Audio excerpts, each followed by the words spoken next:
Nós estamos começamos domingo passado uma série de mensagens intitulada Uma Vida Abençoada. Uma Vida Abençoada. E domingo passado a gente começou a pensar e falar que é tudo sobre o coração. Se o nosso coração não estiver no lugar certo, tudo vai para o lugar errado. E domingo passado nós fomos desafiados a nos libertar de uma vida egoísta, de pensar nos outros. Nós fomos estimulados a cuidar do nosso coração ansioso. E todos nós temos um pouco de ansiedade. Todos nós nos preocupamos com o dia de amanhã, com a semana que vem, com o mês que vem, e isso faz parte da nossa humanidade. Nós não sabemos o que vai nos acontecer amanhã, mas nós devemos cuidar para o nosso coração ansioso. Nós fomos estimulados a desenvolver um viver generoso, um viver em que a gente pensa no próximo, ajuda o próximo. E nós fomos desafiados a fazer crescer em nosso coração um espírito de gratidão. Porque quem não agradece é embrutecido. Uma pessoa que não tem gratidão pela vida, que não tem gratidão pela família, pelo trabalho, pela igreja, pelas pessoas com quem convive, geralmente ficam carrancudas, difíceis. Quando a gente tem gratidão, a gratidão formoseia o rosto, e é tão bom a gente ter um espírito de gratidão. E nós fomos desafiados a entregar ao Senhor as primeiras coisas de nossa vida, e desafiados a entregar ao Senhor os primeiros minutos do nosso dia, o primeiro dia da nossa semana. O primeiro dia da nossa semana é domingo, é o dia que nós somos desafiados a ter o dia do Senhor. Para nós batistas, nós celebramos o dia que Jesus ressuscitou, primeiro dia da semana. Essa música que acabamos de cantar, ela toca muito ao meu coração. Eu falei hoje pela manhã que ela geralmente me sensibiliza muito, porque há cerca de 2 anos e 8 meses atrás, vivi um momento muito complicado, muito difícil. E quando eu ouvi as verdades dessa música, ela acalmava o meu coração, porque a presença de Deus é doce. Doce presença. E quando eu sinto a presença de Deus, eu me sensibilizo, porque Deus é o meu abrigo, tem sido o meu abrigo, meu protetor, eu confio em Deus. Mesmo sem ver, eu posso crer que as promessas de Deus, elas estão de pé. Promessas do Antigo Testamento, promessas para o povo de Israel, nós somos o novo Israel de Deus. E as promessas de Deus estão de pé e elas irão se cumprir. Ainda que a gente se sinta pequeno, ainda que a gente não se sinta digno. Por isso a música diz, quem sou eu para questionar um Deus fiel? E a Bíblia diz que ainda que nós não sejamos fiéis, todavia, Ele é fiel. Então, quem sou eu? Quem é você para questionar a Deus? Né? Deus é Deus. Deus honra a sua palavra. E aí a música diz que Ele é a nossa âncora. A âncora traz segurança. A âncora oferece ao navio a estabilidade. Quando nossa fé está firmada em Deus, Ele se torna a nossa esperança. E aí nós não vamos temer, não temerei. Ainda que eu ande pelo vale, e eu sempre que prego fora daqui, eu conto a experiência do câncer que eu tive, e conto aquela experiência que eu preguei no Salmo 23, no final de semana antes da cirurgia. E eu digo para o pessoal que me ouve pela primeira vez, que o versículo que eu usei naquele dia, ainda que eu ande pelo vale da sombra da morte, não temerei. E quem já andou pelo vale da sombra da morte é que sabe o que significa isso. Está ancorado, firmado em Deus. Na hora do mar bravio, se o trovão e o mar se erguendo vêm, sobre a tempestade eu andarei. Essa segurança que a gente tem de estar firmado no Senhor. E Ele nos ensina a caminhar. Ele nos ensina a caminhar. Então, uma vida abençoada precisa ser reconhecida. Quem aqui tem uma vida abençoada? Levante uma de suas mãos para eu ver. Isso. Ninguém ficou de mão baixada. Porque quem não reconhece que tem uma vida abençoada, precisa de um encontro verdadeiro com Jesus. Precisa entender, como falamos hoje na escola dominical, que a igreja do Senhor é um projeto eterno. E uma coisa eterna não tem início, também não tem fim. Quando Deus resolve criar o universo, resolve criar a humanidade, Ele resolve isso na eternidade. Então, nós já estamos na eternidade. Achar que aqui é viver o tudo é uma ilusão. Por isso que aquele que morre sem Jesus, como disse o Emerson aqui, morre sem Jesus, vai se encontrar com quem? Quem morre com Jesus vai se encontrar com Jesus. Hoje mesmo estarás comigo no paraíso. Então, nossa vida, a vida cristã, é uma vida eterna. É uma vida que oferece a nós segurança. Por isso, é responsabilidade do cristão viver em fidelidade. Então, o tema de hoje é vivendo em fidelidade. Domingo passado falamos que tem tudo a ver com o coração. Agora vamos falar que nós somos desafiados a vivermos em fidelidade. E aí, quem sou eu para questionar um Deus assim? E muitas vezes nós questionamos Deus. Questionamos Deus quando a gente decide que o melhor para a gente é o que a gente quer, e não o que Ele quer. Questionamos Deus quando a gente deliberadamente decide desobedecer a Deus. E quem somos nós para questionar um Deus assim? Eu queria que você acompanhasse a leitura bíblica que vamos fazer no livro de Malaquias, capítulo 3, versículo 6, que diz assim: de fato, eu, o Senhor, não mudo. Eu vou esperar você abrir, Abrir ou conectar o seu equipamento. Malaquias, capítulo 3, Malaquias, capítulo 3, para você acompanhar essa leitura, que ela é muito importante. É a palavra de Deus, Malaquias 3, versículo 6 diz assim: de fato, eu, o Senhor, não mudo. Por isso vocês, descendentes de Jacó, não foram destruídos. Desde o tempo dos seus antepassados, vocês se desviaram dos meus decretos e não os obedeceram.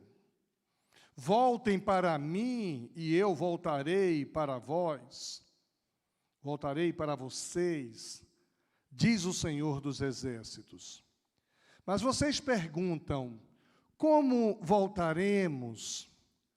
Pode um homem roubar a Deus? Contudo, vocês estão me roubando e ainda perguntam: como é que te roubamos? Nos dízimos e nas ofertas. Vocês estão debaixo de grande maldição, porque estão me roubando, a nação toda está me roubando. Tragam o dízimo todo ao depósito do templo, para que haja alimento na minha casa. Ponha-me à prova, diz o Senhor dos Exércitos, e vejam se não vou abrir as comportas dos céus e derramar sobre vocês tantas bênçãos, que nem terão onde guardá-las. Impedirei que pragas devorem suas colheitas e as videiras nos campos não perderão o seu fruto. diz o Senhor dos Exércitos. Então todas as nações o chamarão felizes, porque a terra de vocês será maravilhosa, diz o Senhor dos Exércitos. Eu confesso que não gosto de pregar nessa passagem, porque essa passagem tem sido usada em muito lugar para enganar as pessoas e tirar dinheiro do povo. E quase sempre a imagem de uma igreja evangélica ou de um pastor é aquele que quer tirar o dinheiro das pessoas. E isso gera no coração de muita gente uma rejeição. O simples fato de ler essa passagem, algumas pessoas dizem assim: o pastor já vai pedir dinheiro. E é interessante que muita gente vem aqui, e chega aqui, a gente não fala de prosperidade, a gente não fala de fidelidade, mas eu olho a vida de muitos de vocês, e eu conheço como muitos de vocês chegaram aqui, pessoas que eu visitei casas, pessoas que eu tive que arrumar onde morar, pessoas que chegaram aqui desempregadas, pessoas que foram morar na casa de outras pessoas. E quando eu olho para a vida de vocês, muitos de vocês, e hoje eu vejo vocês bem empregados, construíram suas casas, compraram suas casas, 1 carro, 2 carros, 3 carros, mais de uma casa. Eu fiquei preocupado porque não falar desse tema pode ser uma omissão. Porque tem gente que ainda não entendeu como eu posso entregar ao Senhor minha vida e meu viver, e tem muita gente que deixa de ser abençoado porque a gente, às vezes, não quer se misturar com o que outros grupos ou outros pastores fazem. Mas quem é que perde com isso? Quem não entende, quem não ouviu, quem não entendeu, que não compreendeu.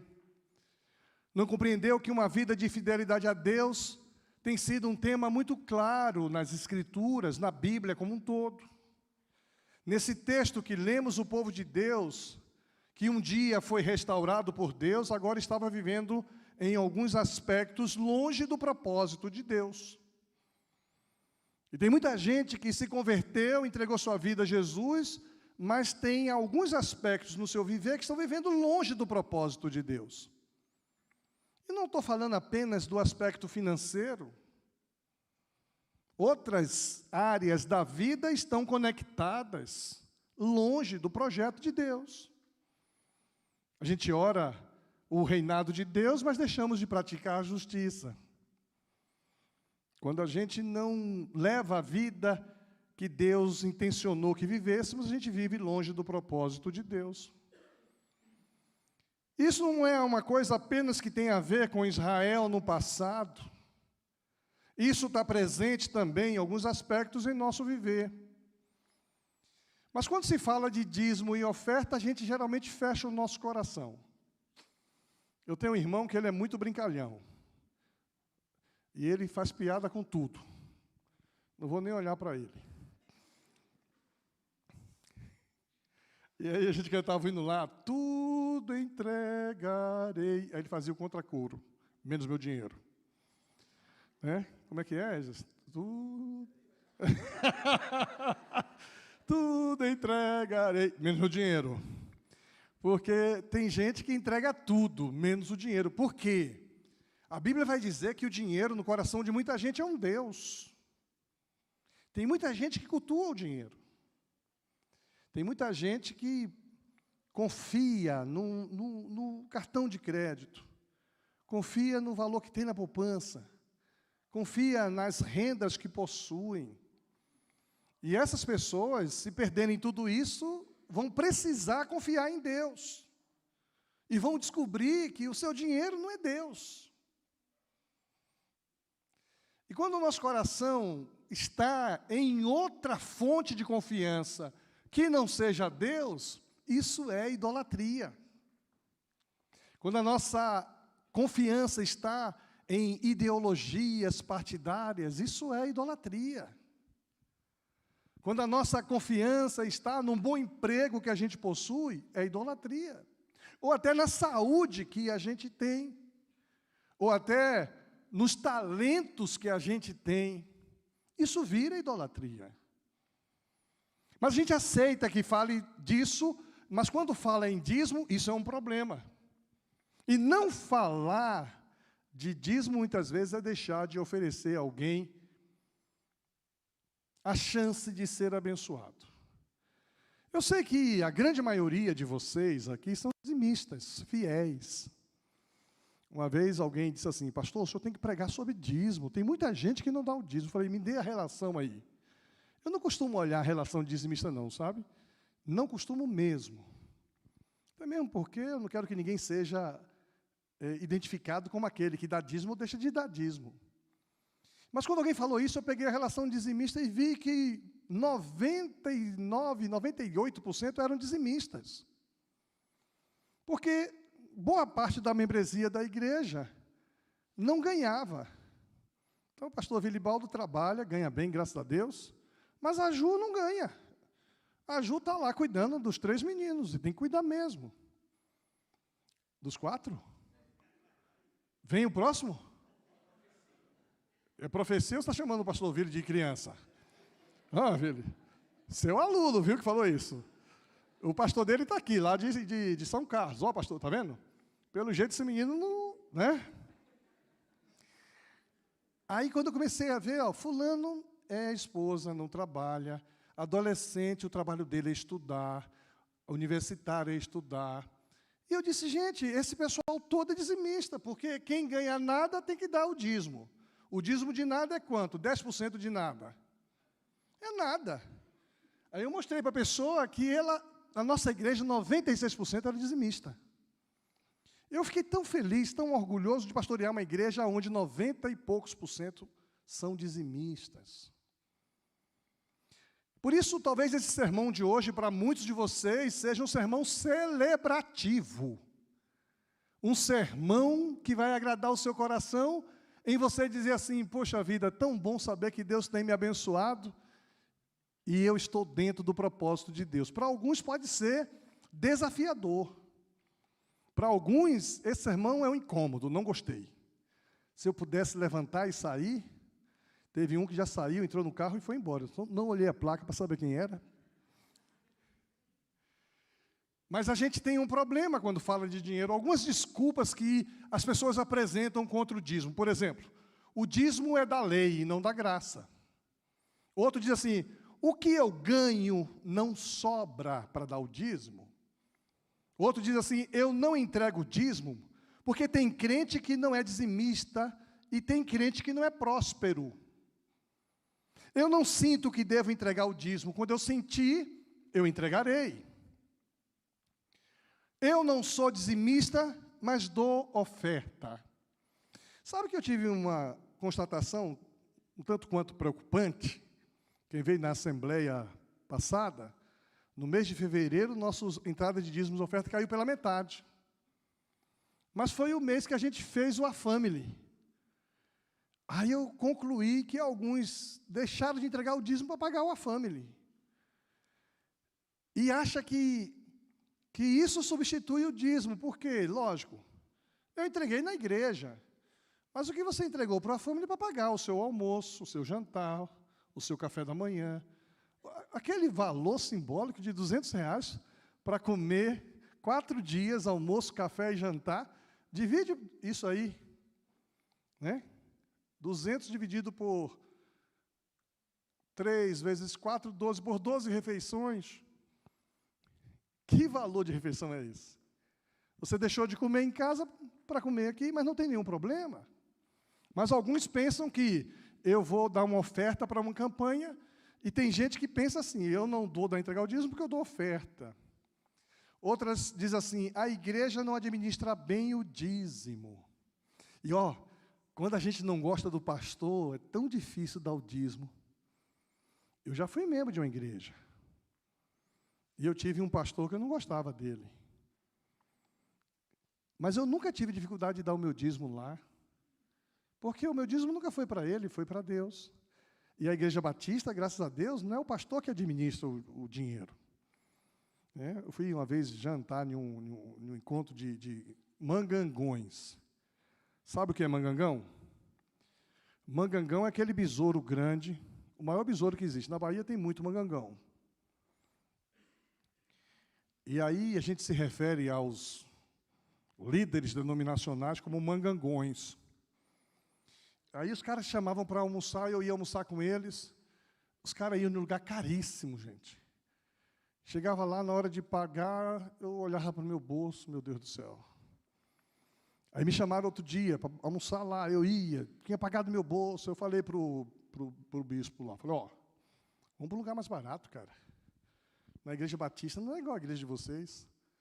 Porque na igreja de vocês é tranquilo, vocês pegam tudo que entra, pagam as contas da igreja, o resto vocês administram como vocês querem. Aqui não, aqui tudo é. E eu sou assalariado, recebo salário.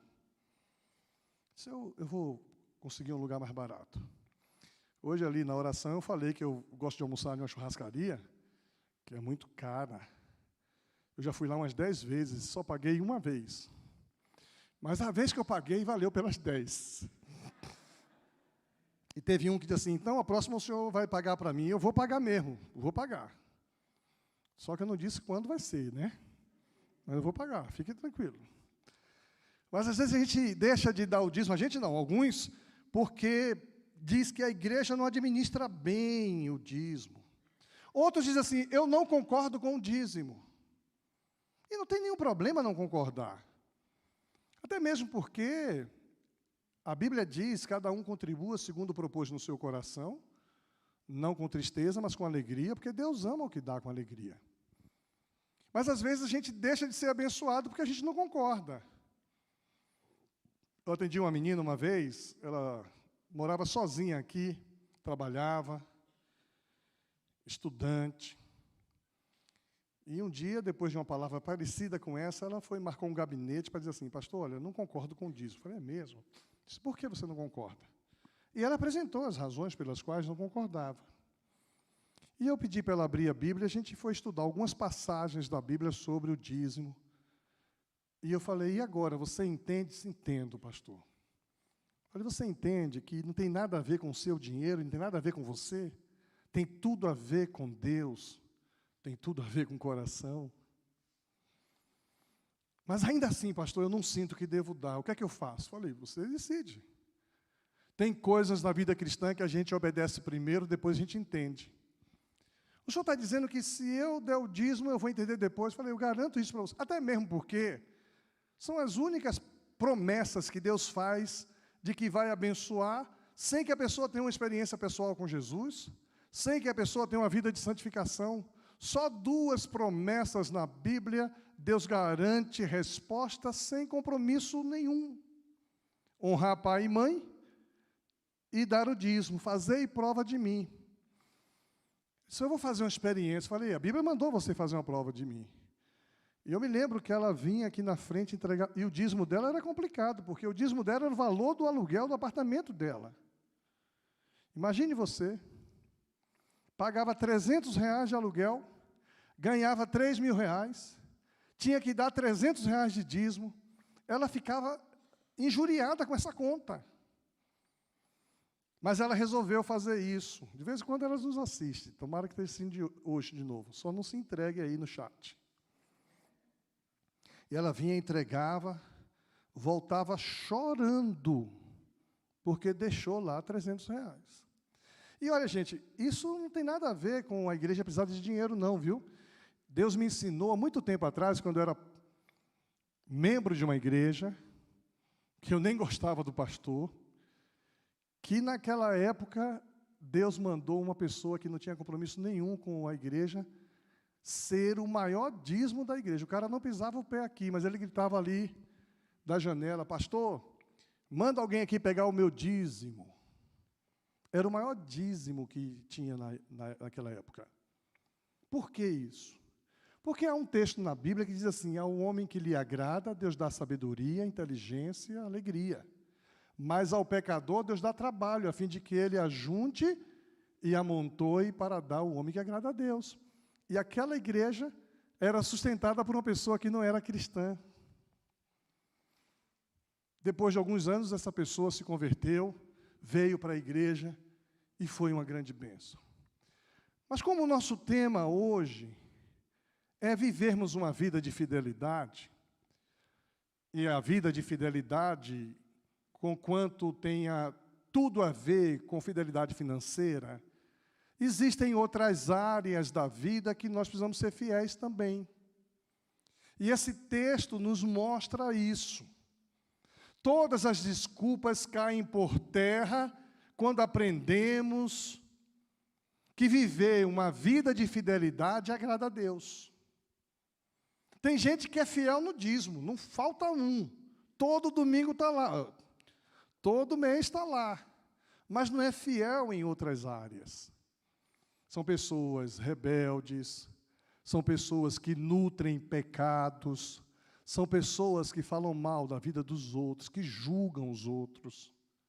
São pessoas que não têm sensibilidade com o necessitado. São pessoas que negligenciam a palavra de Deus, não leem, não ouvem a palavra de Deus. São pessoas que negligenciam a oração. São pessoas que negligenciam a santidade. Por isso, talvez você que esteja aqui não se encaixe na primeira parte da introdução, porque você é um dizimista fiel, mas como é que está o seu coração? Todas as desculpas caem por terra quando aprendemos o que é viver uma vida de fidelidade a Deus. Então, para viver uma vida de fidelidade a Deus, entenda que é preciso dar passos de fé. É preciso dar passos de fé, confiar em Deus. Desde o tempo dos seus antepassados, vocês se desviaram dos meus decretos.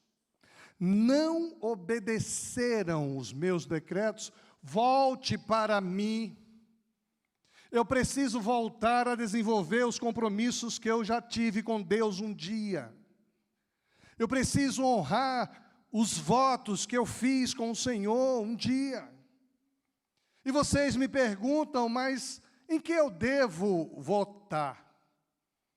Antes de Deus ordenar ao seu povo que lhe trouxesse o dízimo, Deus ordenou que trouxesse o coração. Porque onde estiver o seu coração, ali está o teu tesouro. E eu brinquei. Para muitos, o coração é a netinha. E eu falei exatamente a netinha. Vocês sabem o quanto eu sou apaixonado pela Laurinha. Apaixonado pela Laurinha. A Laurinha me faz sentar no chão, brincar de casinha, de boneca. Espero que ela não queira brincar comigo de maquiagem um dia. Porque se ela quiser brincar de maquiagem, eu vou deixar ela me maquiar. Espero que não tenha ninguém por perto para fotografar. Por quê? Eu sou apaixonado por aquele pedacinho de gente. E ela é tão inteligente, eu estava visitando uma pessoa essa semana, lá em Pernambuco, e aí uma chamada de vídeo entrou, Laurinha. Quando ela entrou, eu sempre respondo, oi, meu amor, tudo bem, princesa do vovô? Aí a Zenate chega atrás de mim e diz assim, seu avô está na minha casa. Ela olhou assim, eu vou para a casa de voinha esperar meu avô em casa. Aí ela ficou impressionada. Meu avô pode até estar na sua casa agora, mas eu vou para a casa de voinha porque ele vai voltar para casa e lá vai ficar comigo. Mas se o nosso coração estiver na netinha, estiver no nosso cônjuge, esposo, esposa, namorado, namorada, filhos, pais, nosso coração está no lugar errado. Por isso o texto diz, olha, volte-se para mim, antes de qualquer coisa, onde está o seu coração? Interessante que os fariseus religiosos traziam dízimo, mas não trazia o coração. E Jesus chama esse pessoal de hipócrita. Hoje há uma corrente que diz que dízimo é coisa do Antigo Testamento. Eu me lembro que um dia eu fui batizar uma pessoa aqui, já era membro de uma igreja, e quando eu falei sobre o dízimo, ele disse, olha, embora o dízimo seja uma coisa do Antigo Testamento, eu sou dizimista. Eu pensou, Vilibaldo, o que é que você ia dizer para um cara desse?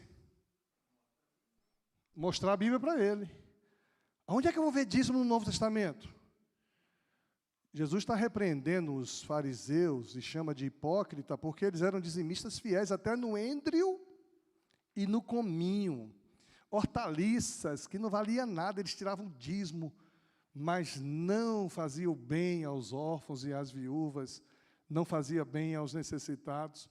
Aí ele diz, fazei estas coisas, fazei o bem ao próximo, sem deixar de fazer aquelas. Os fariseus foram chamados de hipócritas, porque até davam dízimo, mas o coração estava em outro lugar. Nossa confiança precisa estar no provedor, mais do que na provisão. A minha confiança tem que estar em Deus, mais do que o que Deus me dá. Até mesmo porque vai chegar um momento que eu vou passar por momentos difíceis, e se minha confiança não estiver em Deus, foi embora o meu coração. O dizimista sabe que 90% com as bênçãos de Deus vale mais do que 100%. Eu ia dizer assim, para suavizar, né? Sem a bênção. Mas o texto deixa bem claro. O dizimista sabe que 90% com a bênção de Deus vale mais do que 100% sob sua maldição. Pesado. Entenda uma coisa. Deus procura adoradores. Deus não procura adoração. Deus procura adoradores. Eu vou hoje no culto oferecer ao Senhor minha adoração. Darei a Deus meu dízimo e minha oferta. Deus não procura adoração, Ele procura adoradores que o adorem em espírito e em verdade. No domingo, mas também na segunda, na terça, na quarta, na quinta, na sexta. Na igreja, mas também no ambiente de trabalho, lá no Banco do Brasil. Lá no outro banco, Banco Bamerindos. Eu não quero fazer propaganda de banco, por isso fui buscar o Bamerindos. Bamerindos, o tempo passa, o tempo voa, e a poupança Bamerindos já era. Mas aonde for o banco que você trabalhe, só para não fazer propaganda de um banco só. Talvez lá no condomínio onde você trabalha, na oficina onde você trabalha, lá na padaria onde você trabalha, lá naquele ambiente de ouro, de joia, de ouro onde você trabalha. Fazendo aqueles bolos gostosos que você faz, naquela fábrica, naquele hospital. Quando a gente pensa que Deus quer adoração, a gente vem aqui e oferece a Deus uma adoração maravilhosa e vai embora viver nossa vida. Quem sou eu para questionar um Deus assim? Quem sou eu? Deus procura adoradores e não adoração.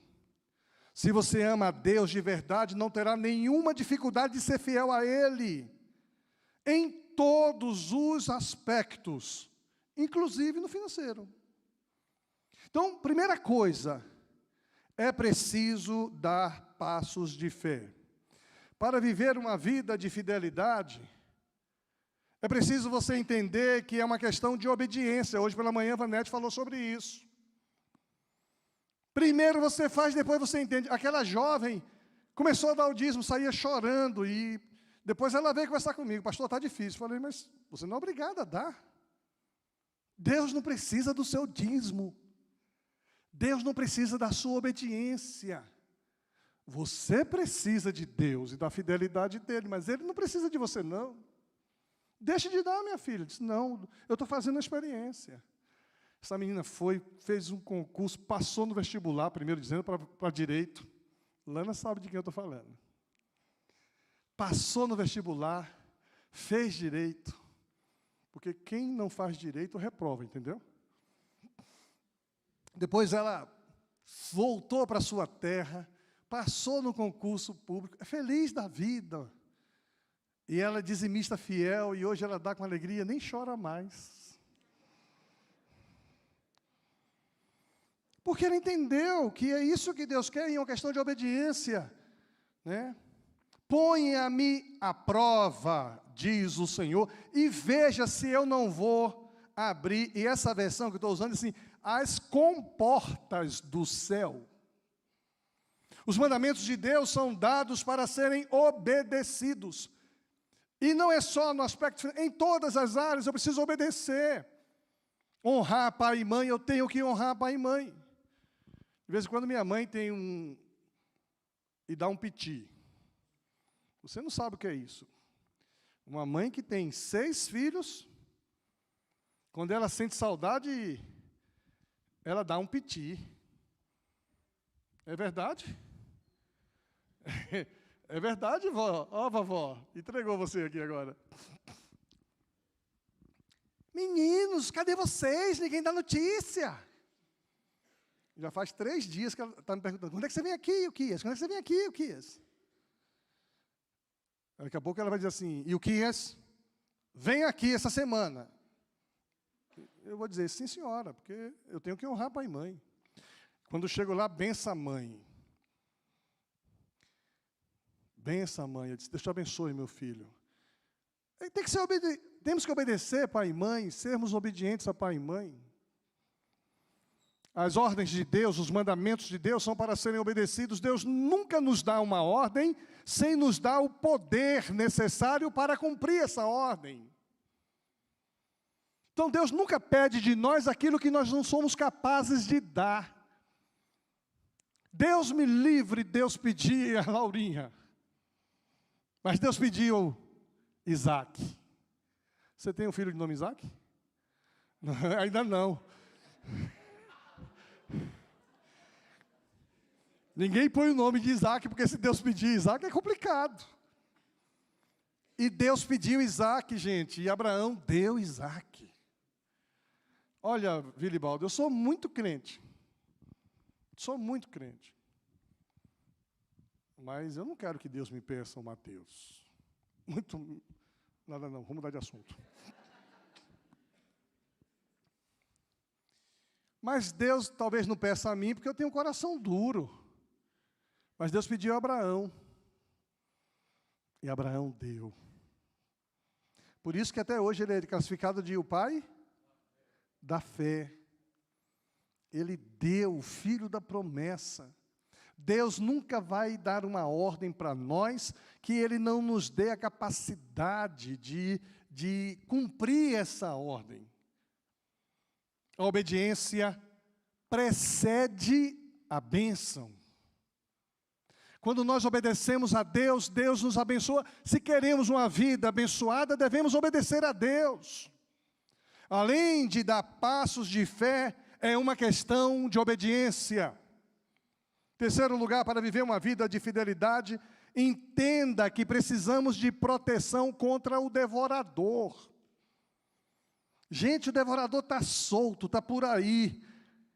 Versículo 11, impedirei que pragas devorem suas colheitas e as videiras dos campos não perderão o seu fruto, diz o Senhor. O devorador pode ser tudo aquilo que subtrai, tudo aquilo que leva nossos bens, tudo aquilo que conspira contra o nosso orçamento, tudo aquilo que conspira contra a nossa alegria, contra a nossa saúde. E ainda que você seja um dizimista fiel, mas se seu coração não atende, você precisa cuidar, porque muita coisa desnecessária pode acontecer na sua vida. O profeta Ageu alertou o povo sobre consequências da infidelidade. Ageu capítulo 1, versículo 6 diz assim, vocês têm plantado muito e colhido pouco. Trabalha, trabalha, trabalha e não vê resultado do seu trabalho. Vocês comem, mas não se fartam, estão sempre com fome. Vocês bebem, mas não se satisfazem. Vestem-se, mas não se aquecem. Aquele que recebe salário, recebe-o para colocar em uma bolsa furada. Ageu falando sobre esse aspecto financeiro. As pessoas tinham uma casa, estavam preocupados em reconstruir sua casa. Ageu é um profeta menor, pós-exílico. O povo volta do exílio, quer reconstruir sua casa e abandona a casa de Deus. Houve uma época aqui que a nossa igreja estava em construção, né? Nossa igreja não era tão bonita e charmosa como é hoje. E aí, quando eu chegava em Ageu, eu ficava pensando assim, será que o povo entendeu isso? Essa semana nós estamos comprando o piso para o Ministério Infantil. Vamos comprar o piso. Porque está desproporcional o templo com piso bonito, um forro bonito. Essas cortinas maravilhosas. Bem que está precisando fazer uma pintura do lado de cá, porque aqui está bonito, ó. Está vendo? Só ali que não está. Se a gente baixar a cortina, fica tudo bonito. Mas você vai nos banheiros. Alguém disse, pastor, nossos banheiros estão precisando. Eu falei, com certeza. Vai no Ministério Infantil, nossas crianças são bênção de Deus. O piso lá está precisando. Mas não era assim, a preocupação de Ageu era porque as pessoas tinham casas boas, luxuosas, né? Com TV na sala, no quarto, a sala de TV no ático. Mas na casa de Deus não tinha nada disso. Aí Deus estava ensinando que as coisas de Deus precisam receber o primeiro lugar. Não necessariamente as coisas materiais, gente. Porque quando Deus quiser, Deus manda, como Deus fez naquela igreja lá, mandava vir de fora. E Deus manda mesmo. Além de dar passos de fé, é uma questão de obediência, pois todos precisamos de proteção. Deus repreende o devorador. Em quarto e último lugar, para viver uma vida de fidelidade, entenda que nossas ações resultam em bênçãos. Ponha-me à prova, diz o Senhor, e vejam se eu não vou abençoá-los, derramar tantas bênçãos que não terão onde guardá-las. Impedirei que pragas devorem sua colheita e as videiras nos campos não perderão seu fruto. Então todas as nações o chamarão de felizes, porque a terra de vocês será maravilhosa, diz o Senhor dos Exércitos. O dízimo não é uma questão de barganha com Deus, assim como vir na escola dominical, no culto de domingo à noite, no culto de quarta-feira, frequentar o pequeno grupo, nada disso precisa ser barganha com Deus. Tudo isso deve ser uma disposição do coração. Se Deus vai retribuir isso, é um problema dele. O meu problema é viver uma vida de fidelidade. Somos fiéis a Deus, porque nós já somos abençoados. Eu sempre fui um indivíduo abençoado. E sempre fui fiel a Deus. Não para ser abençoado, é porque eu já reconheço que sou abençoado. E o texto aponta pelo menos 3 bênçãos divinas. Janelas do céu abertas, bênção de Deus sem medida, e testemunho de uma vida feliz. Ah, como é bonito a gente ver alguém ser identificado porque anda com Deus, porque tem uma vida feliz. É vergonhoso quando alguém diz assim, eu queria convidar você para ir na minha igreja. Ah, você é de igreja? Nem parece. Tem crente que só reclama da vida. Tem crente que não paga as contas. Tem crente que não honra compromisso. Tem crente que faz serviço na loja do irmão e não paga a conta. Tem crente que se junta com outra pessoa para falar mal dos outros, falar da vida dos outros. Tem gente que, quando está nervoso, xinga, chama palavrão, agride. Aí vai ter uma campanha na igreja, eu queria que você viesse na minha igreja. Aí o cara vem aqui, ele diz, engraçado, lá no trabalho ele é uma coisa, aqui ele é outra. O Júnior correu um sério risco hoje. Hein, colega? De paletó, terno e gravata, você viu? Até um brochinho ele tem aqui, a corizinha. Se ele lá no Banco do Brasil não for essa pessoa dedicada que é aqui, casa caiu, meu filho. E nem me fale, porque se você me falar, está demitido.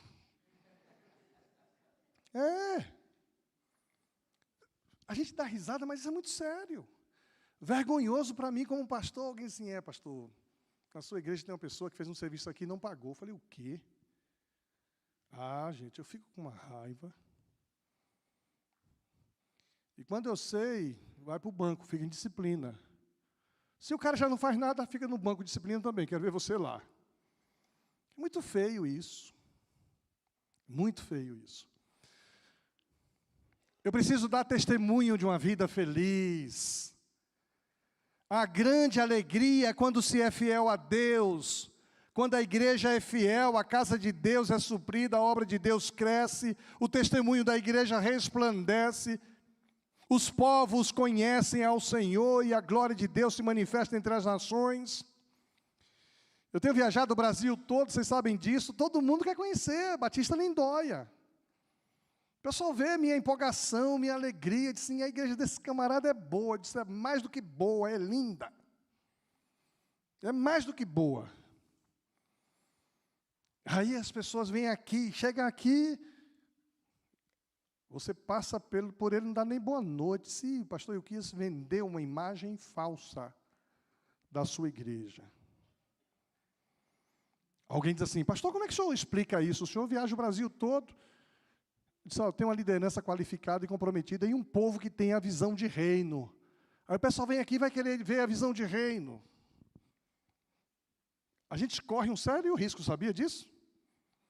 Porque não é só eu que estou na vitrine, não. Não sou só eu, não. A nossa igreja também. Hoje nós temos aqui 2 pastores de São Paulo. Pastor, nem apresentei ele como pastor. Pastor do Jacó, do filho do Jacó, Henrique, lá em São Carlos. Está aqui. Outro pastor aqui, da cidade que eu esqueci o nome. Jabes. Não, mas Jabes é o cara da Bíblia. Jabes. O cara da Bíblia, mas ele não é de Jales. Esse pastor é de Jales. As pessoas querem saber que igreja é essa que ele fala com tanta paixão. Tem um bocado de gente nos vendo aqui também, da internet, querem vir aqui conhecer a nossa igreja. Venha, você vai ver aqui que aqui nós temos um povo lindo. Povo que passa por você, dá boa noite, diz que você é bem-vindo aqui. Se não faziam até agora, vão fazer a partir de agora.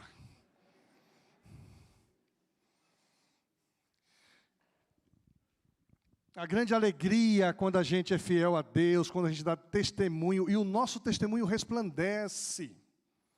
Além de dar passos de fé, é uma questão de obediência, pois todos precisamos de proteção e precisamos e dependemos das bênçãos de Deus. 4º ponto.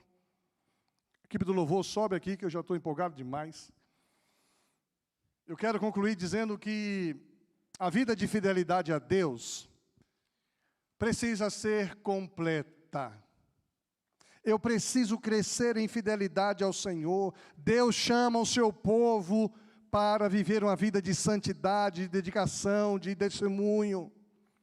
Deus convida cada um de nós a fazermos prova dEle. Deus quer que nós confiemos nele. Deus quer que nós tenhamos consciência de que a vida cristã é uma vida de obediência, de confiança. Assim como Deus falou no tempo de Malaquias, Deus fala conosco e nos chama ao arrependimento, a uma vida de fidelidade, em todas as áreas, inclusive nos dízimos e nas ofertas. Estamos convidados a fazer parte do projeto de Deus, porque Deus tem grandes coisas para nós. E não podemos frustrar o propósito de Deus. Por isso eu queria desafiar você a dar um passo de fé. Seja qual for a área que você precisa melhorar, você precisa sair daqui hoje decidido a melhorar. Eu vou decidir e vou fazer. Porque isso é uma questão de obediência. Eu preciso oferecer a Deus aquilo que Ele requer de mim. Porque eu já sou abençoado. E quero continuar sendo abençoado. Porque Deus quer de nós uma vida abençoada. Isso tem a ver com o coração. Tem a ver com o coração. Se o seu coração é duro, peça a Deus que tire a dureza do seu coração. Peça que Deus tire o coração de pedra e coloque em você um coração de carne. Coração de carne é um coração submisso, obediente, dedicado, alegre, que se emociona diante do Senhor. E procure viver uma vida de fidelidade a Deus, em todas as áreas do seu viver, inclusive nas áreas secretas do seu coração. Deus espera de nós uma vida de fidelidade. Vamos ficar em pé, vamos orar ao Senhor. Tão bom ver aqui o povo reagindo a isso. Só que está pela internet aqui, reagindo, coisa linda. Glória a Deus. Aleluia. Louvado seja Deus.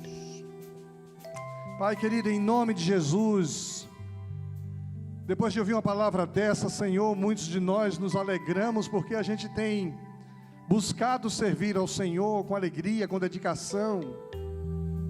Muitos de nós não temos nenhum problema com o dízimo e com a oferta, mas alguns de nós temos problemas com outras áreas de nossa vida. Áreas que precisam de fidelidade. Talvez um ou outro tenha dificuldade com a questão financeira. Mas eu quero te pedir em nome de Jesus, o Senhor que sonda os nossos corações. O Senhor que nos vê no secreto, no particular. O Senhor que conhece nossa maneira de pensar, de decidir, de corresponder, de fazer. Nós queremos pedir que Teu Espírito Santo nos ajude, que Teu Espírito Santo nos mostre, que o Teu Espírito Santo faça amolecer áreas do nosso coração que ainda estão endurecidas. Queremos, Deus, viver uma vida fiel a Ti. Queremos, Deus, levar a sério a Tua palavra, levar a sério o nosso momento de oração, nosso momento devocional, levar a sério nossos relacionamentos. Queremos, Deus, ser instrumento de bênçãos para as pessoas com quem nós convivemos. Queremos ser bênção dentro da igreja e fora dela. Queremos, Deus, que Teu Espírito Santo mexa conosco. Mostre-nos onde precisamos crescer em fidelidade ao Senhor. Que esta semana, Senhor, seja uma semana maravilhosa, onde as pessoas percebam em nós que somos servos do Senhor, que temos um compromisso com o Senhor. Quero pedir que todos que aqui estamos e aqueles que nos acompanham pela internet, saiamos desse encontro, ó Deus, felizes. Ainda que de alguma forma nós tenhamos sido confrontados, dá-nos humildade para nos submeter à Tua vontade. Queremos ser fiéis a Ti, ser encontrados fiéis a Ti. Não permita, Senhor, que a gente ouse questionar o Senhor, questionar a Tua palavra. Quem sou eu? Quem somos nós para questionarmos ao Senhor? Temos recebido do Senhor tantas bênçãos. O Senhor tem estado presente em todo lugar. Sabemos, Deus, que a presença do Senhor faz fugir toda a escuridão, todas as trevas. Nós queremos cumprir, sim, Senhor, a Tua vontade. Por isso, Deus, abra os portões do céu e continue derramando sobre o Teu povo bênção sem medida. Em nome de Jesus. Amém.